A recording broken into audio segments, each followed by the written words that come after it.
سوچئے، ایک انسان جو موت کو دیکھ لے، جہنم کی ہولناکیوں کو اپنی آنکھوں سے دیکھ لے، اور پھر جنت میں داخل ہو کر واپس آنے سے انکار کر دے، یہ کوئی عام واقعہ نہیں۔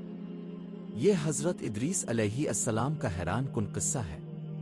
حضرت ادرسہ اللہ کے نہایت نیک اور عبادت گزار نبی تھے۔ ایک دن ان کے دل میں خواہش پیدا ہوئی کہ وہ آخرت کی حقیقت کو اپنی آنکھوں سے دیکھیں۔ چنانچہ اللہ کے حکم سے فرشت موت انہیں لے گئے۔ سب سے پہلے انہیں جہنم دکھائی گئی، آگ کے شعلے، دردناک عذاب۔ یہ منظر دیکھ کر ان کا دل کانپ اٹھا۔ پھر انہیں جنت میں داخل کیا گیا، جہاں ہر طرف سکون، نہریں، خوبصورت باغات اور بے شمار نعمتیں تھیں۔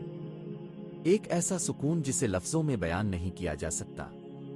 لیکن یاد رکھیں، یہ واقعہ قصص الانبیاء کی روایات میں آتا ہے۔